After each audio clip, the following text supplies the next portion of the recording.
Stop, R2, we need to be going up. Hey guys, what's going on? Welcome back to Sector for Nerds. I'm Ryan Brower, and today I'm here to talk about Star Wars The Bad Batch, Episode 4, Cornered. Hopefully you guys enjoyed that little intro that I gave at the start of this video, because I sure as heck found it funny when putting it together. But I digress. Make sure you guys like this video and subscribe to the channel if you haven't already. And if this is your first time watching, I do a lot of reaction videos here on the channel, such as reactions to fan-made Star Wars content, whether that be fan films or tribute videos. I also like to do discussions on the latest Disney Plus episodes, whether that be WandaVision, Falcon and Winter Soldier, Bad Batch, which we're doing right now. We got Loki coming up pretty soon. So yeah, we like to do a lot of discussions here on the channel. So hopefully you guys will subscribe if you haven't already, because I'm going to be giving you guys my thoughts on each and every episode of The Bad Batch, each and every episode of Loki, and every other Star Wars and Marvel show that makes its way onto Disney Plus. Now, let's talk about the episode, or you know what I should say, let's talk about the episode length and it only being 25 minutes. Like, I know I made a joke about it at the start of the video, but in all honesty, you guys, I really don't care how long these episodes are, especially because most episodes in Clone Wars and Rebels were always 21 or 22 minutes. So honestly, I really don't care about the length. As long as we're getting good content within the episode, that's more of what I care about. And this episode was another really good episode. People, how dope has this show been so far? I don't know about you guys, but I am absolutely loving it. Each and every episode of this show has been great. It's a new adventure every week that these guys go on, and it's just, I can't wait to see each and every week where they go next.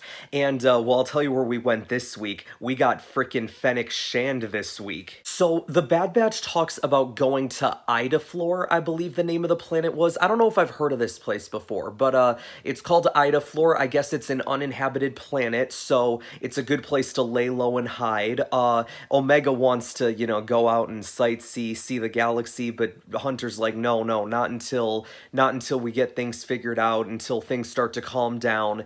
So hopefully, you know, I'm assuming that's where they're gonna go in the next episode. Like, that's what we're maybe leaning towards, unless the things that happen in this episode sort of change that, but we can get to that. But instead they're like, all right, well, we need to get supplies because the Republic's no longer providing for us, so we gotta provide for ourselves. So they gotta go to Pantora, which is a planet that is referenced in Clone Wars, but I don't think we ever go there. We don't ever go to Pantora.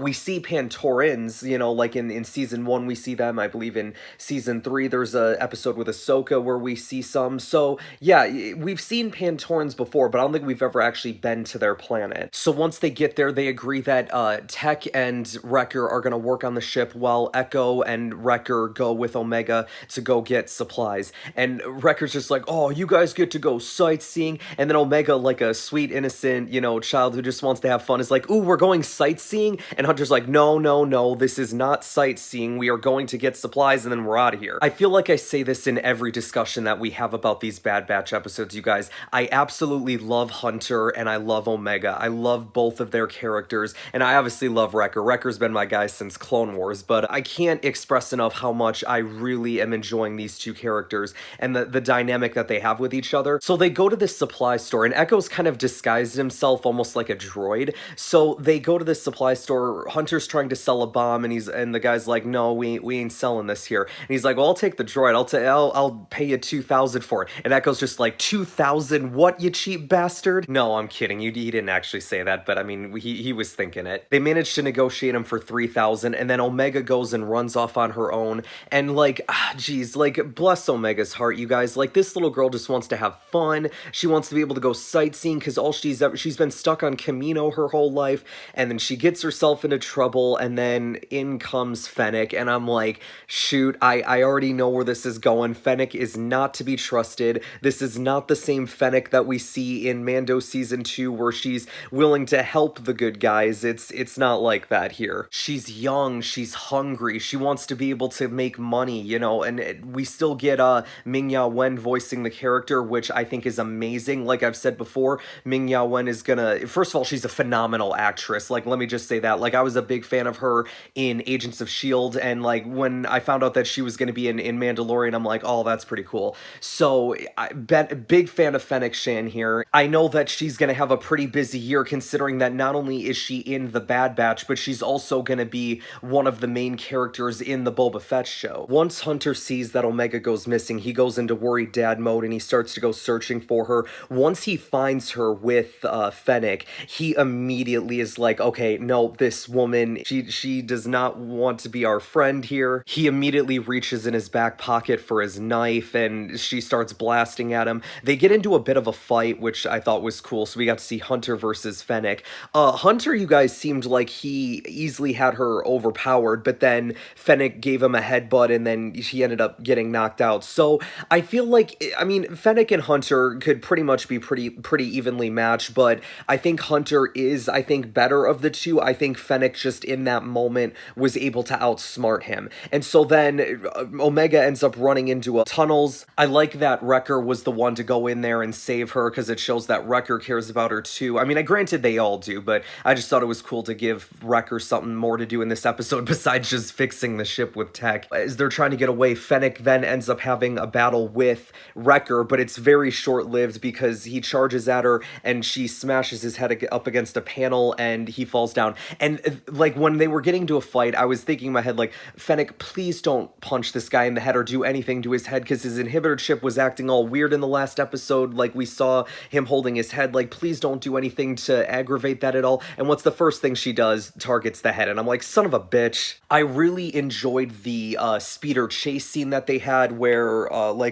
Hunter is chasing after Fennec and Omega, who are on a, Fennec's trying to make her get away. She does end up saving Omega at one point from falling, which means that she wants Omega to be alive. So whoever hired her wants Omega alive. I feel like it's been a while since we've had like a speeder chase scene in Star Wars, so to have one here I think was pretty awesome. Eventually they end up getting back together, they leave the planet, they manage to outsmart Fennec, and yeah, Fennec was not happy, but as we find out at the end of the episode, Hunter and all them, they were saying like, hey, we gotta find out who she is and who she's working for, and I love how Wrecker was like, hey, don't scare the kid, you know what I'm saying, like him trying to be like the concerning parent or whatever as well. So I don't know whether or not this changes the Bad Batch's plans of going to Ida Floor, or if that's gonna if that's not gonna impact anything, like maybe they'll still go there. I'm not sure. But you guys, I don't think we've seen the last of Fennec Shand in the Bad Batch, and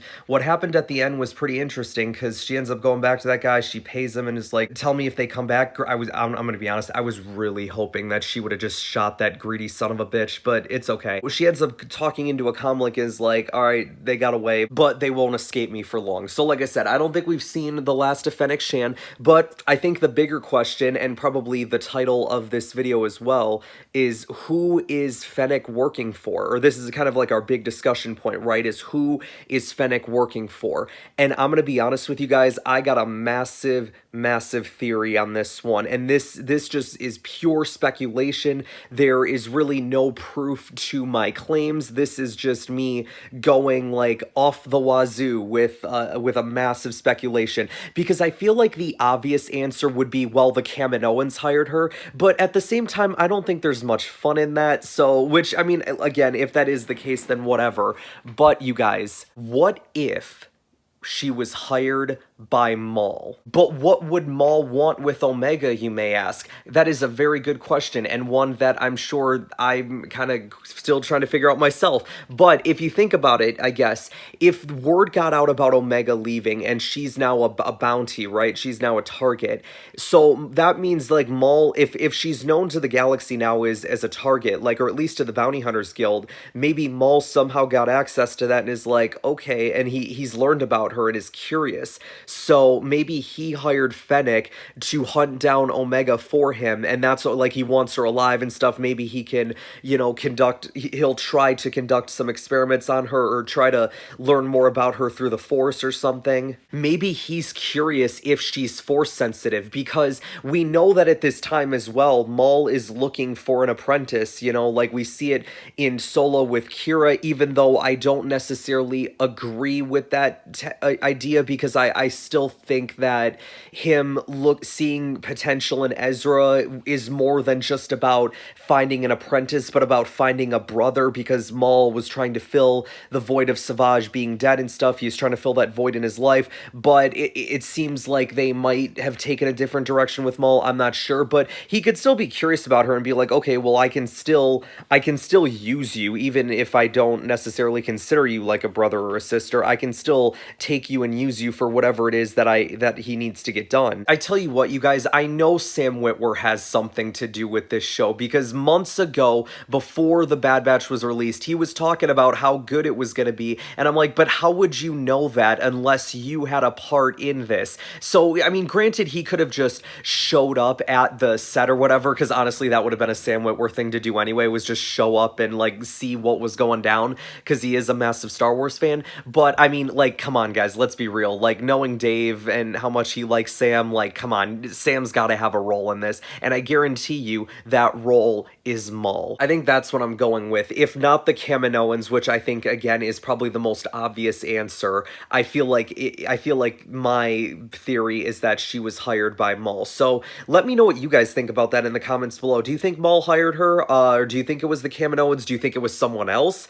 Let me know your thoughts about this situation in the comments below. You know what, though, you guys? As I've said before, this show fucking rules. I absolutely love it. It's taking me back to the days of when I used to watch Clone Wars every week growing up. You know, I thought that season 7 was the last chance for me to kind of relive that, but it's kind of funny because it wasn't, right? Like, to me, The Bad Batch is like a sequel to the Clone Wars, and because it's the same animation style, it has the same vibes to it, you know, just with a little bit of a different time period, but not too far out from the Clone Wars, you know what I'm saying? So I very much am enjoying this show, you guys. I've seen a lot of people on social media over this past week that have actually been pretty down on these past few Bad Batch episodes, talking about how either they're too short or the fact that they weren't as good as the first episode. Just because that episode was good doesn't mean that the other episodes aren't good. You know what I'm saying? Those to me were still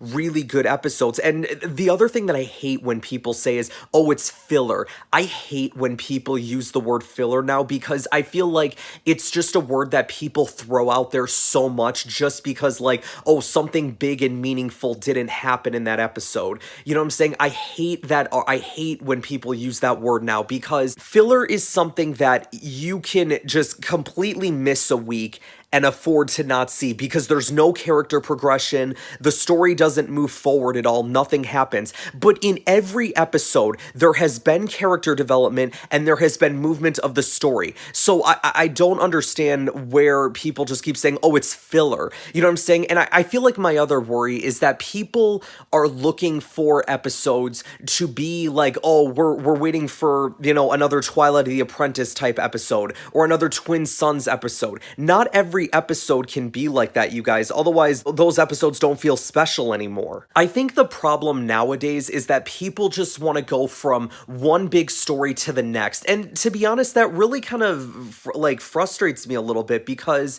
the whole point of shows like Clone Wars and Rebels and Bad Batch is you have these different adventures every week that may not seem like a big deal, but they do help progress the characters. And to me, that's how you become invested in them, is the slow build. So when you do something like a Twilight of the Apprentice or something like a Twin Sons or a Siege of Mandalore, there's more prestige behind it. One of the biggest things I hated back when Clone Wars Season 7 was around was the amount of people that were complaining about the Trace and Rafa episodes. Now, if you weren't a fan of those episodes because you didn't like the characters of Trace and Rafa, fine, okay. But if your reasoning for not liking that episode was, oh, but Ahsoka wasn't, like, being a complete badass in these episodes, or we want Siege of Mandalore where she can be, like, a complete badass. Like, you guys, you're missing a part of her story. You can't just go from her leaving the temple to Siege of Mandalore right away. It doesn't make any sense. Ahsoka is at one of her lowest points in her life at leaving the temple, and then you have to build to that again, which is why those Trace and Rafa episodes were there. It's like if you took took Luke Skywalker at the end of A New Hope and said, okay, so at this movie he's here, and then in the next movie he's already a Jedi Knight. Like, what? No, that doesn't make any sense. You're missing part of the story. And when it comes to Bad Batch, are these stories on, like, the level of a Twilight of the Apprentice or a Twin Suns right now? No, they're smaller stories being told in a larger galaxy. But at the same time, you're still progressing characters, and I know for me personally, I'm invested in them, and I can't wait to see what they do each and every week. I'm not saying that you have to like this show, and if you don't like this show because you're not invested in the characters, then fine, okay, whatever. But if your excuse is, oh, it's filler every week, I can't help you there. Like, that's something that you gotta be able to look at and see that the internet has clearly changed the way that the term filler is used. Alright guys, that's gonna wrap us up here today. Thank you guys so much for watching this. Be sure to like this video, subscribe to the channel if you haven't already, share this video around as it really helps support the channel, and I will see you guys next time. This is the way. This is the way.